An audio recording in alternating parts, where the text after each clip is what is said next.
My girlfriend snapped, "Why are you spying on me? I'm saving for our future." When bank alerts exposed $12,000 missing, I simply asked, "How?"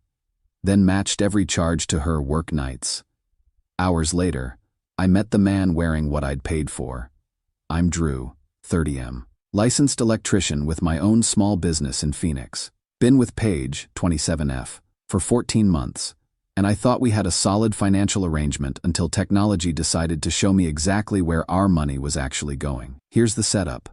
I make good money, electrical work pays well, and running my own crew means I'm pulling in around $6,500 a month after expenses. When Paige and I moved in together 8 months ago, we agreed I'd handle the major bills since I make more. Rent, utilities, groceries, insurance, roughly $3,200 a month total. Paige works as a retail manager and makes about $2,800 monthly. The plan was that I'd cover living expenses while she saved her income for our future: engagement ring, wedding, house down payment. Made sense to me. I even opened a joint savings account for her to deposit her paychecks, thinking it would help us track progress toward shared goals. Everything seemed fine until 3 weeks ago when my bank started sending me detailed spending alerts. I'd enabled them for fraud protection, but they also track unusual spending patterns on linked accounts. That's when things got weird. Alert. Large purchase detected. $2,400 charged to joint account at Henderson Jewelry. I figured it was a mistake. When I asked Paige about it, she said it was an investment piece she'd gotten for me. Investment piece? Like what? A watch. For you, eventually, when the time is right. That seemed odd, but I believed her. Then more alerts started coming. $800 at Nordstrom. $600 at the Capitol Grill, which is this fancy steakhouse downtown. $450 at Lululemon. $300 at some high-end salon I'd never heard of. When I brought these up, Paige had explanations for everything. Work clothes, networking dinners, workout gear, treating herself for working hard. All reasonable individually, but the pattern was bothering me. Here's what didn't add up. Paige wasn't wearing any new expensive clothes. She wasn't working out more. Her hair looked the same, and I definitely hadn't seen any $2,400 watch. The biggest red flag was timing. These purchases were always made on days when Paige said she was working late or having girls' night. When I tried to discuss the spending pattern, Paige got defensive fast. "Are you tracking my purchases now? That's controlling behavior, Drew. It's not tracking, it's automatic alerts on our joint account. It's my money that I'm saving for us. I should be able to spend some of it. But these aren't things we need, and they're expensive things I'm not seeing in our daily life. So now you want receipts? That's not healthy, Drew." Rex, my best friend who's also a plumber, came by yesterday. When I told him about the situation, his reaction was immediate. "Dude, she's spending your money on someone else. That's paranoid thinking, is it? You're funding her lifestyle while she claims to be saving. But the money's disappearing on expensive shit you never see." That got me thinking. Last night, while Paige was at work inventory, I pulled up 6 months of bank statements for our joint account. What I found made my stomach drop. $12,847 in unexplained purchases over the past 6 months. High-end restaurants, expensive clothing stores, jewelry, electronics, even a $1,200 payment to something called BL Training Solutions. The pattern was clear. Every large purchase happened on days when Paige claimed to be working late or out with girlfriends. This morning, Rex came by for coffee. When I showed him the bank statements, his face went white. "Holy shit, Drew. 12 grand. I thought maybe she was buying some guy dinner here and there, but this is his entire lifestyle." Rex suggested we dig deeper.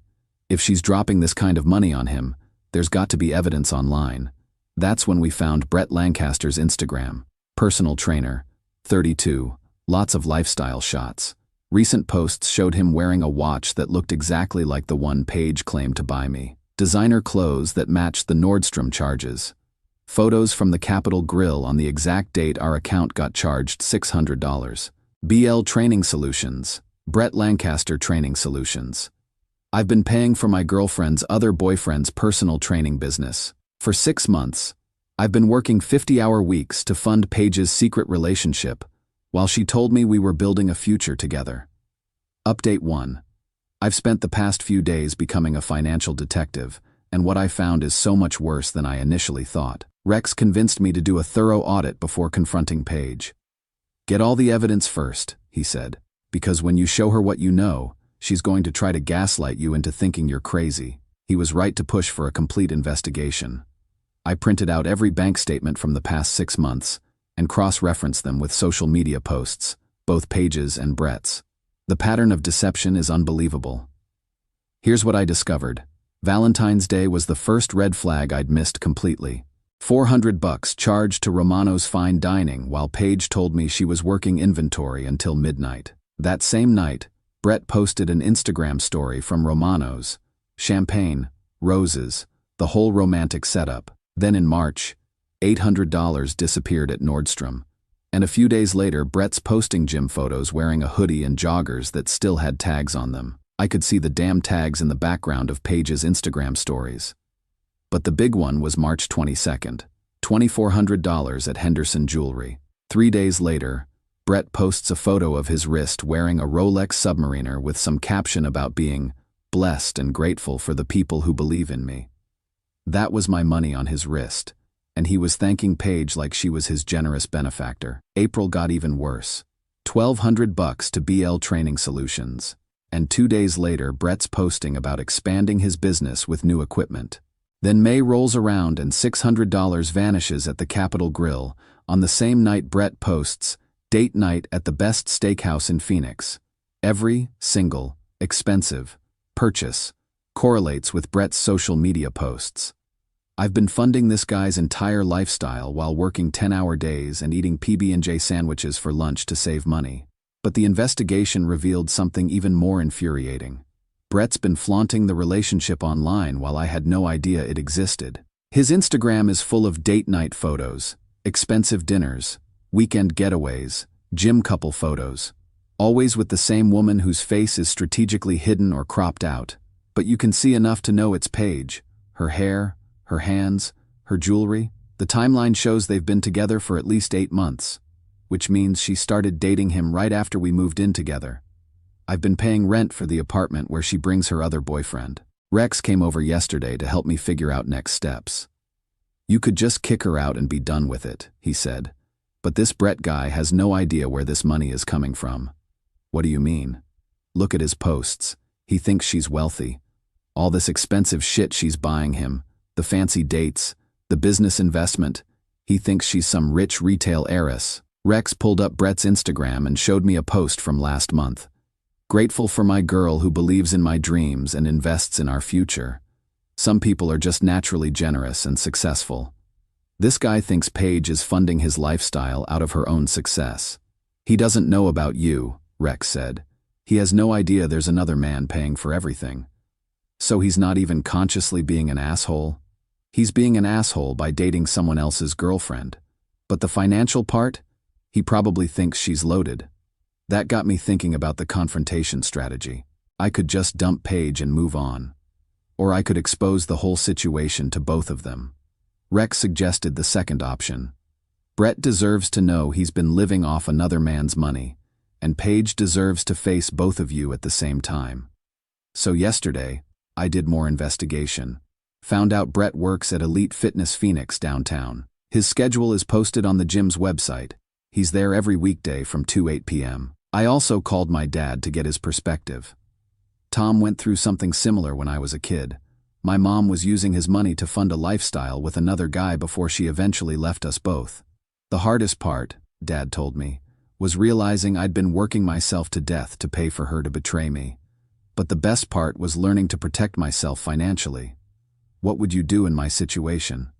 I'd make sure both of them understood exactly what happened. Then I'd focus on building something for myself, instead of for someone who's using me. Dad's advice settled it.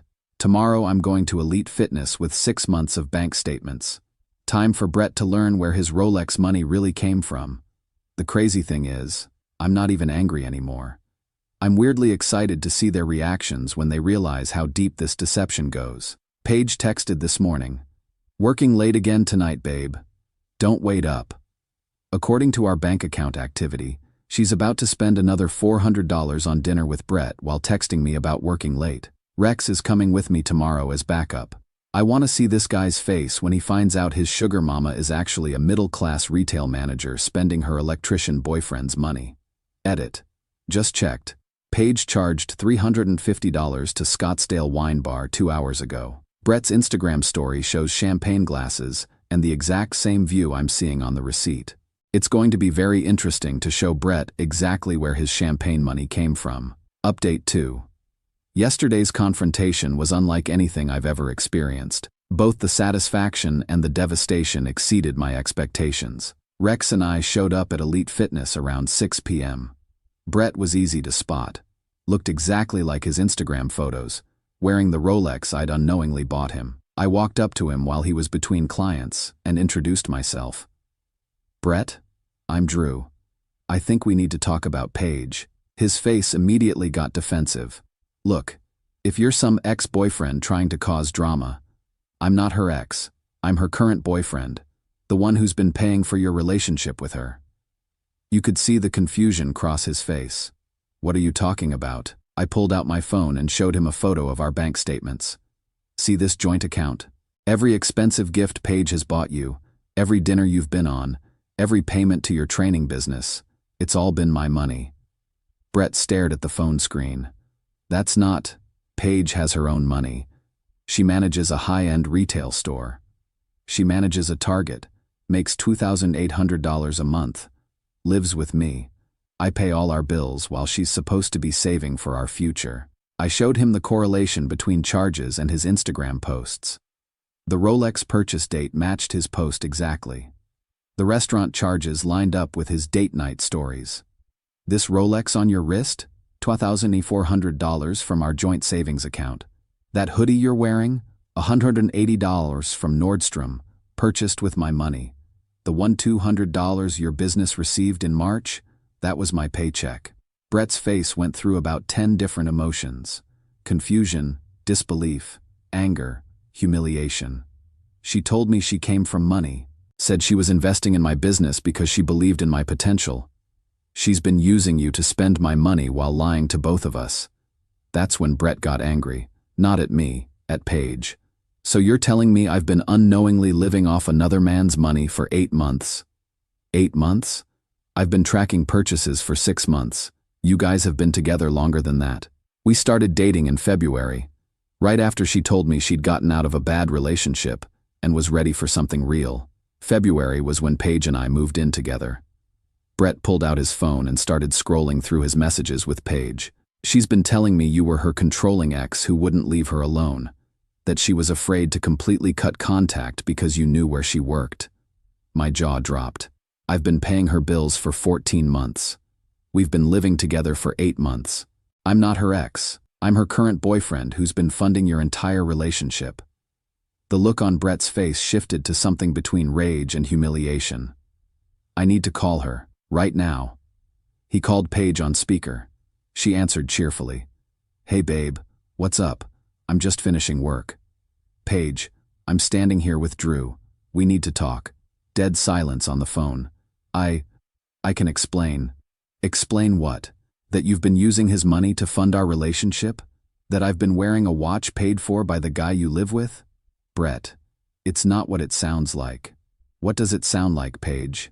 Because it sounds like you've been running 2 relationships simultaneously and financing one with the other's money. Drew is controlling, and I was trying to leave him, but I needed financial security to... I took the phone. Paige, I'm looking at 8 months of charges on our joint account. Charges that perfectly match every expensive date, every gift, every business investment you've made with Brett. None of this was about leaving me. This was about using my income to fund a double life. More silence. Brett grabbed the phone back. We're done, Paige. I can't be with someone who's been lying to me about something this fundamental. I don't want to be supported by another man's money. Brett, please, let me explain. There's nothing to explain. You've been playing both of us, and I'm not interested in being part of whatever game this is. He hung up. Then Brett looked at me. Man, I'm sorry. I had no idea. If I'd known she was using someone else's money, You couldn't have known. She's a professional manipulator. Still, this is messed up. I feel sick wearing this watch now. Brett started taking off the Rolex. Here, this is yours. Keep it. Consider it payment for helping me understand what was really happening. We talked for about 20 minutes. Turns out Brett had been genuinely falling for Paige, thinking she was this successful, generous woman who believed in his business dreams. Learning that it was all built on financial deception had completely shattered his image of her. The worst part, Brett said, is that I was starting to think she was the one. I was planning to propose next month. With money she was stealing from our joint account, probably. Brett laughed bitterly. Definitely. She'd been hinting about wanting a ring. My phone started buzzing with calls from Paige. I declined them all. Rex and I drove home to find Paige's car in our driveway. She was sitting on the porch, crying. Drew, please let me explain. It's not what you think. It's exactly what I think. You've been using my money to fund a relationship with another man while lying to both of us. I was trying to leave you, but I needed financial stability. For 8 months, while moving in with me and opening joint accounts? That's not leaving. That's exploiting. She followed us into the house, crying and apologizing. But the apologies kept shifting between different stories. First it was about being afraid to leave me. Then it was about wanting to make sure Brett was serious before ending things. Then it was about the money not meaning anything because she was planning to pay it back. Pay it back with what money, Paige? You've spent everything you've earned and more. That's when she got angry. I work hard for my money too. I deserve to spend some of it on things that make me happy. You spent my money, $12,000 of my money, on another man. It's our money. We're a couple. No, we were a couple. You were running a business. I was the investor. Brett was the product. And you were keeping all the profits. I told her she had until Sunday to move out. Changed the passwords on all accounts that night and called the bank to remove her access. 3 days later, and my phone hasn't stopped buzzing with calls and texts from Paige. But I'm not interested in hearing more explanations or excuses. The weird thing is how relieved I feel. Rex was right. Getting all the evidence first made it impossible for her to gaslight me during the confrontation. Started therapy this week to work through the financial betrayal issues. Turns out growing up with my mom's financial abandonment made me vulnerable to this exact type of manipulation. But today I bought a new truck with the money I would have been spending on Paige's secret relationship. Cash purchase. No financing needed. Feels good to spend my money on something that's actually mine. Final update: life has changed dramatically since I exposed Paige's financial infidelity. Figured I'd wrap up this story since people have been asking for closure. First, the Paige aftermath. She moved out that Sunday, but the drama continued for weeks. She spent the first month trying to convince mutual friends that I was financially abusive, and that she'd been saving money to escape. Most people saw through it when I showed them the bank statements proving she'd spent $12,000 on another man. The second month, she tried a different approach, claiming she'd been confused and didn't realize what she was doing. She wanted to work things out and promised to pay back everything she'd spent. By the third month, when her attempts at reconciliation failed, she got lawyers involved. Tried to claim she was entitled to half the money in our joint account because we'd been common law married.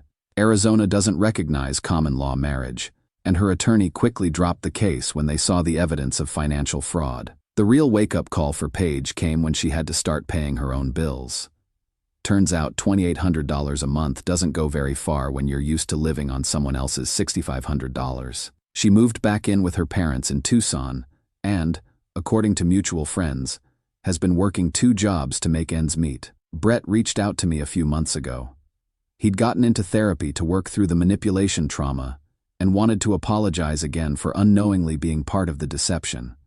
I keep thinking about how I was walking around wearing your money on my wrist, he said. I returned all the gifts to the stores I could identify. Made about $3,000, and I want you to have it. I told him to keep the money and invest it in his business legitimately this time.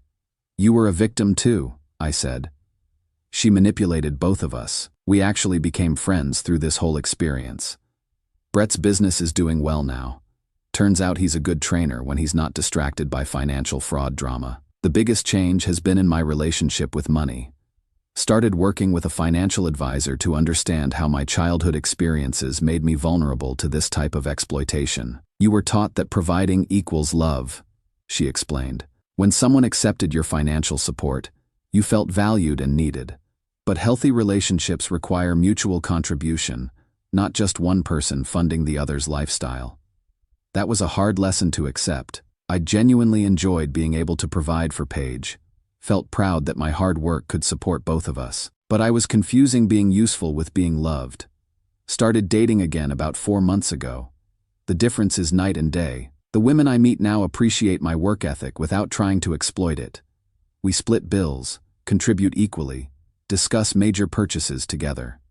Met someone special last month, Alice, who's an accountant and actually understands financial boundaries better than I do. When I told her about the Paige situation, her reaction was immediate. That's not relationship spending. That's theft. That's what my lawyer said too. Good. Financial transparency isn't controlling. It's basic respect. Alice and I have been taking things slow, but she's already shown me what healthy financial partnership looks like. We each pay our own way on dates, contribute equally to shared experiences, discuss future financial goals openly. The business has been thriving since I stopped funding someone else's secret life. That $200 a month I was spending on bills for Paige, half of it went toward expanding my electrical contracting business. Hired 2 new guys, bought better equipment, started taking on bigger commercial projects. The other half went toward things I'd been neglecting. New tools, truck maintenance, an emergency fund that's actually for emergencies instead of secret boyfriend gifts. My dad has been proud of how I handled the situation. You learned the lesson I took 10 years to figure out, he said. Generosity without boundaries is just exploitation waiting to happen. What's the difference between being generous and being used? Generous is helping someone build their life. Being used is funding someone's lies. Rex has been joking that I should thank Paige for the learning experience. She taught you exactly what red flags to watch for, he said. Plus, she made room in your life for someone who actually deserves your work ethic.